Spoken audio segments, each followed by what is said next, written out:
Somebody asked me, they said, "So now you're ready?" And I said, "No, I'm not. I'm ready to run a relatively flat 100-mile race with a very generous cutoff. That's what I'm ready for."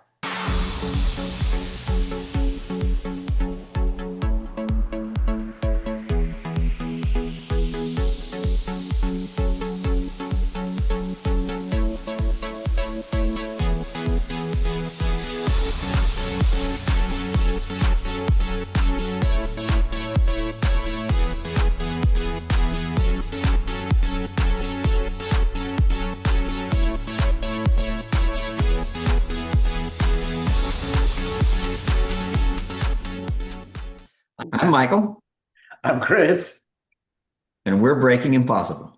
doing our best. So, I ran 100 miles. Now, I I'm so proud honestly, of you. I don't feel like taking a victory lap. Somebody asked me, they said, "So now you're ready?" And I said, "No, I'm not. I'm ready to run a relatively flat 100-mile race with a very generous cutoff and barely make it. That's what I'm ready for." I was yeah, I was talking with a friend of mine about these kinds of things and relating to him like, yeah, sometimes after some of these runs or outings or hikes or whatever, I come back and I feel kind of sad. And he's like, yeah, I know what you mean. It's like you go out and you do all these amazing things and you come back and you're still the same goddamn person. Yeah, and honestly, each mile hasn't really gotten any easier. Right? Yeah. And I think that is the lesson. It's fine, just keep going. And you did. And Yeah, like you should not take away from yourself. 100 miles, as we have said here, is 100 miles. wrote a post about it, or at least we did a video about it. Yeah. I'll, So I'll put a link. that's an amazing accomplishment. And please, not a victory lap, but share with us like how you got there. Because like it's a big improvement over 6 months, Yeah. right? So I've been giving this a lot of thought, and there were some things that I did differently that I think contributed to my success. The first one is I got a coach. Yep, we talked about that. It seems to Yep. have really paid off for you. One of the predictors of success is the willingness to be coached. The willingness to be coached increases your chances of being successful. You need guidance and you need pushback. The thing that I did differently this time, at least relative to the 3 months that I was in Hong Kong, 80 days that I was in Hong Kong, is I went back to taking the supplements that I had been taking. So my previous trip to Hong Kong, I was taking the supplements. I was living on the island. I felt great. Was out on the trails every day, getting lots of sun.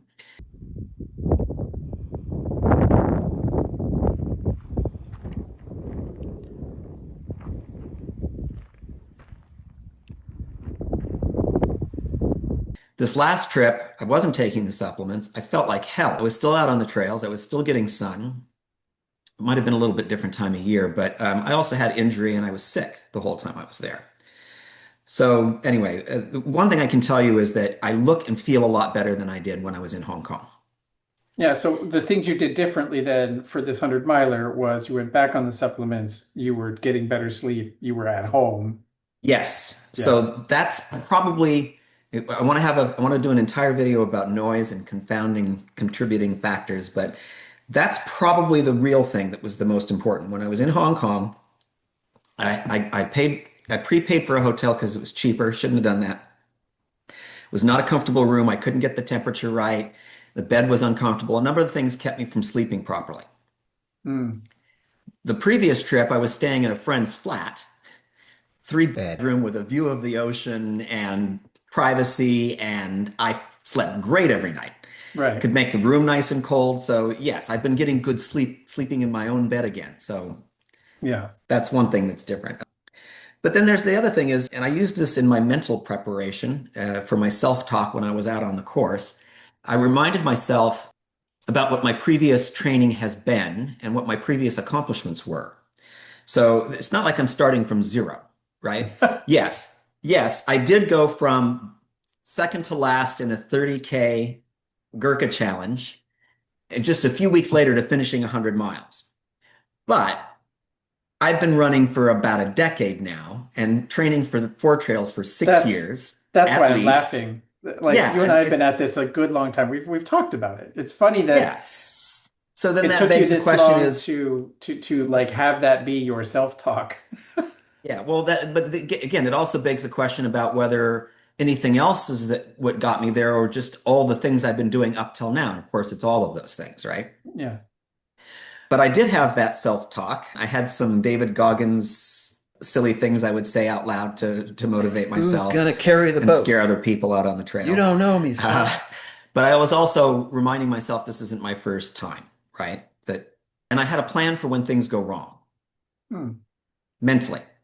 And so when those things did go wrong, I was able to let them go and not have them take up valuable space in my head, which Nice. previously I've been terrible at doing.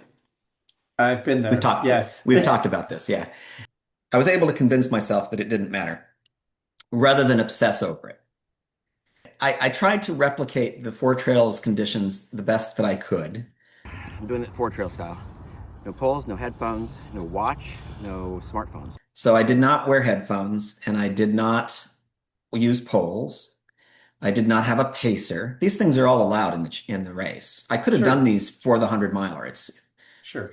But I still wanted to, in the spirit of the Four Trails, I wanted to, and also for my own personal training, to try to duplicate. Like I wore a pack still with that was much heavier than was necessary. I had every 10 miles, actually it's a little bit less than 10 miles, there was an aid station and I had my car full of all my gear. I didn't need to carry a bunch of stuff, but I still carried a pack because on the Maclehose Trail, I'm going to be carrying a pack because I'm going to be slow and I'm not going to be able to get enough water otherwise and Yep. food.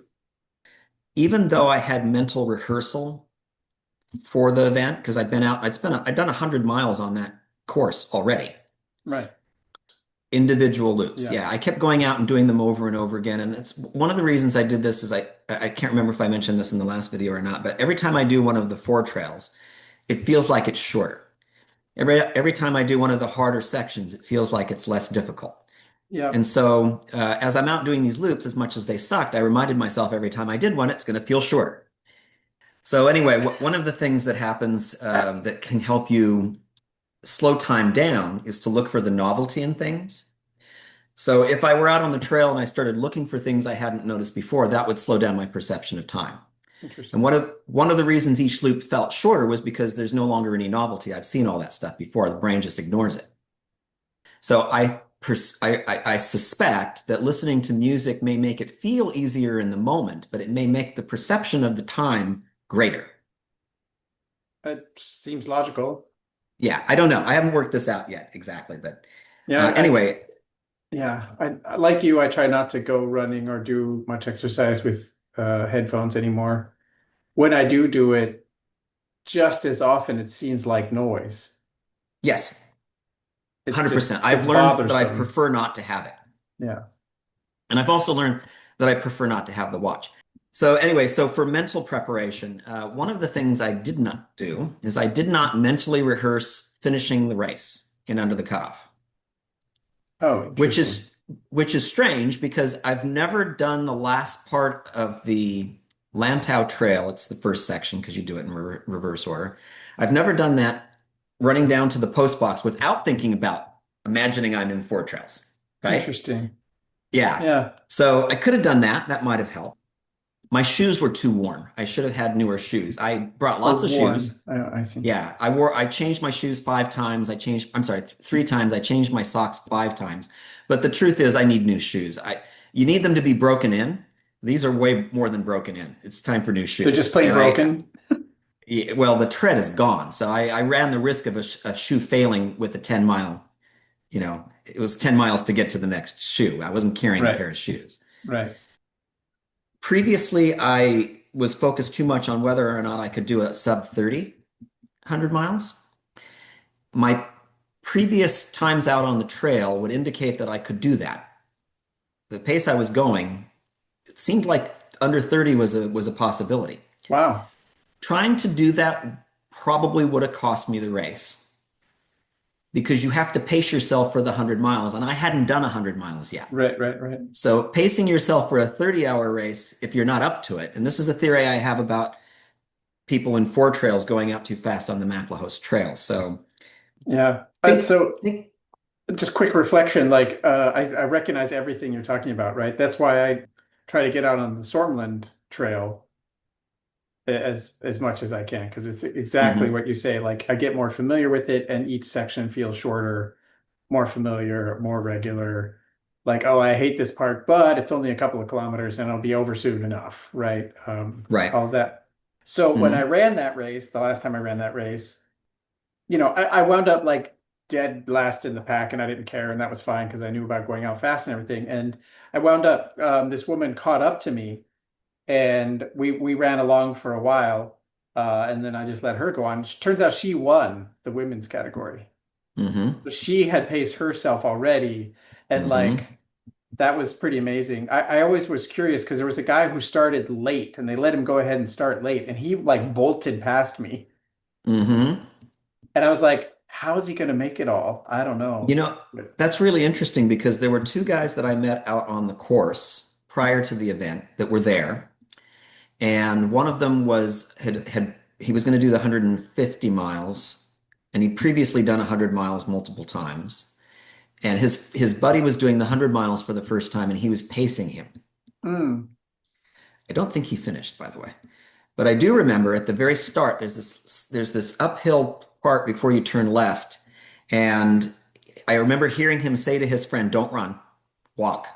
This is steep. Slow down." mm, Your temptation to go too fast at the beginning is always almost overwhelming. yeah. I don't know if I did that or not. I think I paced myself fairly well at the start. It was partly accidental. I talk too much.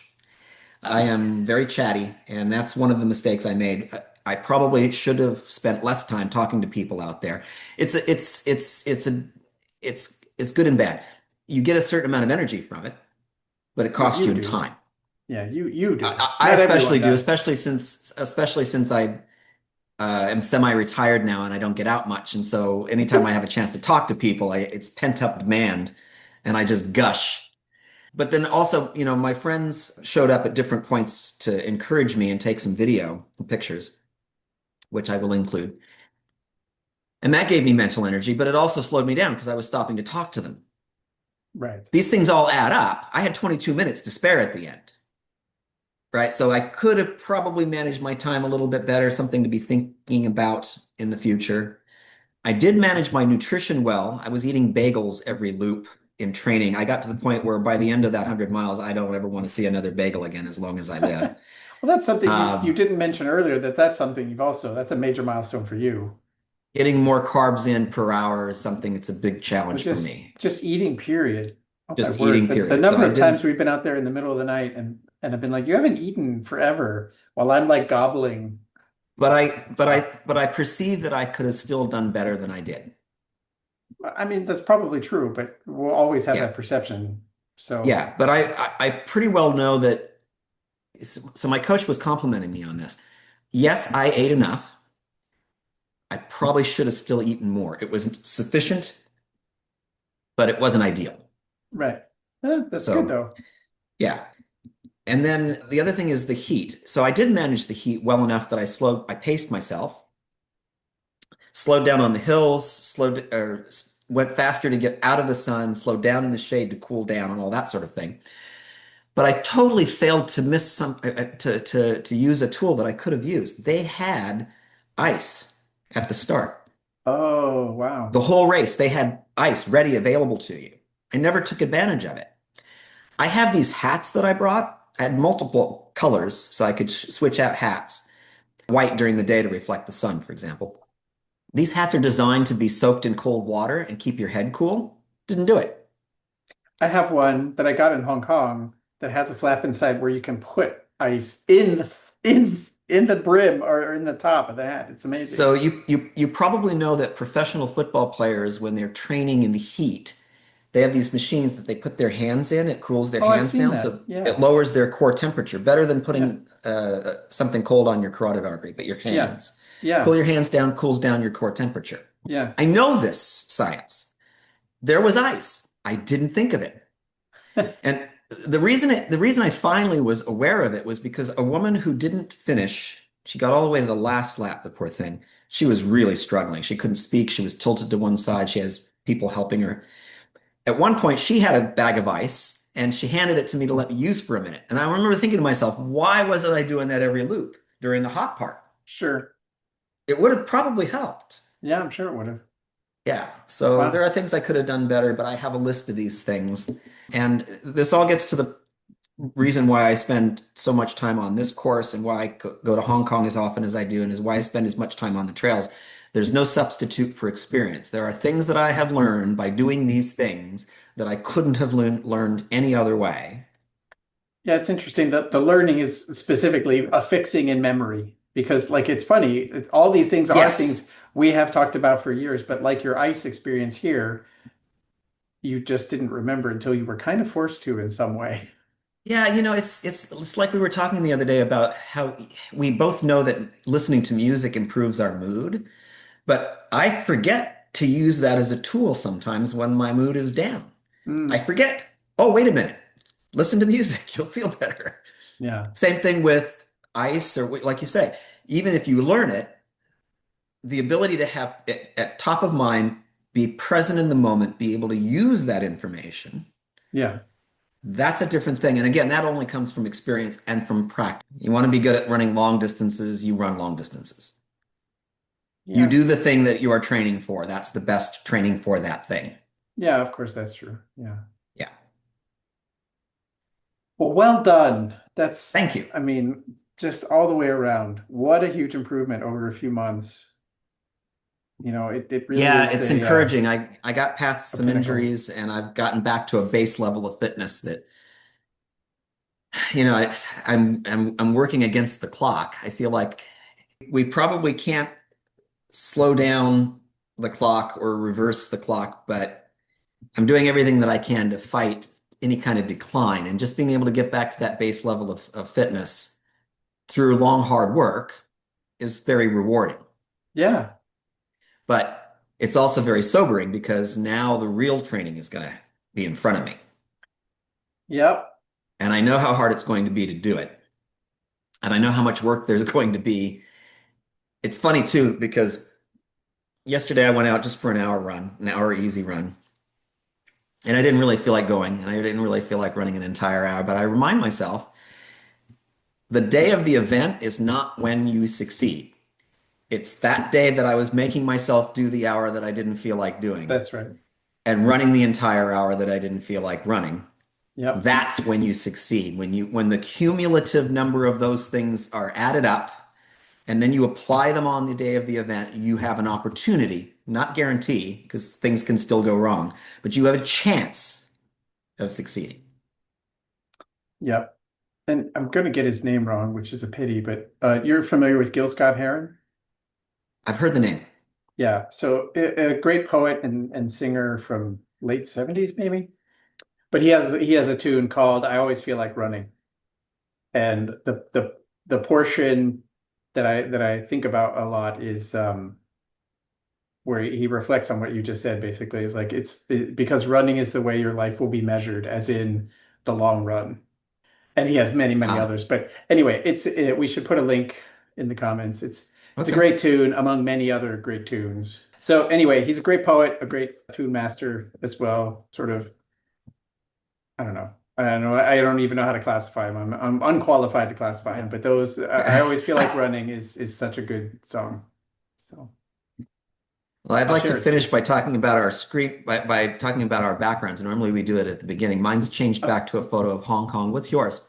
oh, this is Gdansk, which so it's interesting. You've reached a plateau. I'll speak for a moment about my low point. Like I have hit a total low point in my running and everything. I have been dealing with foot and knee injuries or problems for the same period you've been reaching your new plateau, seen physical therapists and everything, but it's completely kept me off running, which is sad and depressing and makes me feel pretty useless.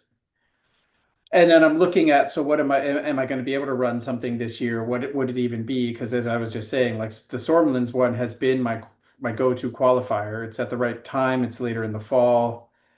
It's here in Sweden and so forth. But by the time this gets out, it'll be all official and public. I've left EA. I'm going to Sega. I'm moving to the UK.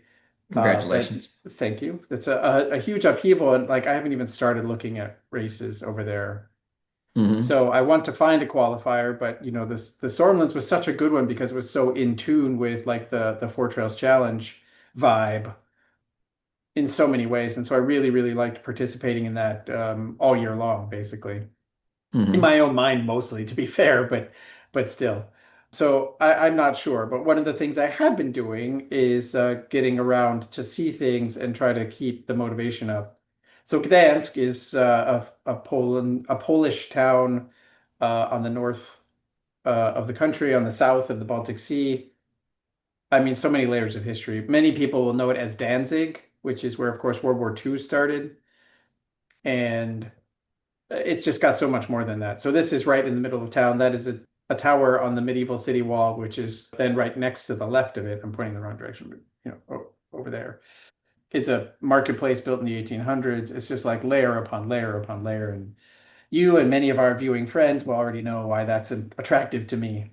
So we were just there this last weekend, and I did, as part of my rehabilitation, a long walk along the Radunia Canal, which was built in the 1300s. Can you believe it? Wow. Out from a bend in the river all the way through town past the Great Mill, which was built around that same period to provide flour and linseed oil and other things. It's an amazing, it's a well marked trail and a cool canal. I was really impressed. It was really good. A good 15 kilometers. Hmm. Not my normal distances, but like these days, I'll take what I can get. And I came Hmm. away without more foot pain, so that's great. Mm. But it's Gdansk. Gdansk, Gdansk. So where are you looking for a 100 miler then eventually in the UK? I've been thinking about that all day today. As a matter of fact, it wouldn't be hard to fly back to Stockholm. I wouldn't have to deal for the Sormlands, right? I wouldn't have to deal. There's not really much time zone difference. There's only an hour difference. It's not too expensive. Blah, blah, blah. It's doable. So maybe I will just do that. But I'm sure that there's got to be a 100 miler in the UK somewhere that I can sign up So for. my best advice to you would be that in my, I've had four DNFs and attempts to do 100 miles previously, and most of them were elsewhere, not close to home. I had to Yeah. fly to Arizona, or I had to fly to Nevada, or I had to drive to near the Oregon coast. This last one, another thing that makes it different was that it was close enough that I could train on the trail itself, and I could leave from my own home. There was a sufficient amount of time to get out and drive there and not increase my sleep deprivation too much. Yeah. No, I hear you loud and Um, clear. That's what I was just saying myself, right? I mean, that's exactly the Sormlands route is a 30-minute train ride from here. It's a great distance to get out there, get on the route, etc. And I understand that it would be adding a lot of that complexity if I were to stick to that race. So I will be looking closer to home. It's just that I haven't had a chance to even consider it. But or I shouldn't yeah, say that. I'm considering it as we speak, but like to look into where would be a good one. But I want to well, find one, obviously. previously I thought that it was sufficient to do a recce or a portion of the course to be familiar with its location. No, Nope. you need to do the entire course at some point. Yeah, well, I obviously believe that. That's what I've been doing every year since I've been here, is getting out Yeah, on that trail, yeah, all even the if you different do it in sections. sections, Yeah, even if no, you do it in it's sections. So, yeah. I mean, my training plan, and last year, this is like so. What is among the things that makes it so sad is last year I was on point, right? So that I would do each section in turn, and then do half, and then do half, and hmm. then maybe do three quarters. But either way, like even doing a 50 mile or back to Hmm. back over a couple of weeks is plenty of prep for it. Or at least I believe so. Anyway, we'll never know now because we'll have to figure out something else this year. But Right. yeah, no, your advice is good and solid, and yes, I absolutely believe it. Well, keep hang in there and keep doing it. Yep, of course. I mean, the most important thing right now is to try to get the foot so that I can stand on it. I mean, I can't Yeah. describe the heel pain and the number of folks who have looked at it and given me different approaches. Finally, a physical therapist really pointed out, yeah, it's not plantar fasciitis. It's these few other things around the pad of the heel and the nerves there that Yeah. are inflamed and a number of other things. Yeah. Um, and the treatments have been really working. So that's Good. great, but I have to build Good. back up to the distance. So Well, keep at it. anyway, Gdansk. And what about your background? My background is Hong Kong again. You said it reminded you of a place where you used to live there. I Our love those place, views. yeah, our place in Taipo looked out over the reservoir where the Maclehose ends. Right. So where the 50-foot Guanyin statue is, like we could I know basically from our exactly where that bedroom, is. It's we one of could. my favorite places She to see was like that. the anchor on our left-hand side, and then it just swept across the whole seaside. But it looks very much like that. It was amazing. We love that place. Yeah, it's one of my favorite things about Hong Kong, yeah, are the views of the city from up in the mountains Yeah. at various points. Yep. And I've had the opportunity, the privilege to see those views day and night. Yep. Yeah, they're amazing. Me too. You more recently, but yeah, I know exactly what you mean. They're gorgeous. They're amazing. Well, as I always say at the end of our videos, remember to go outside, do hard things, and keep moving forward. We'll see you out there. Breaking Impossible.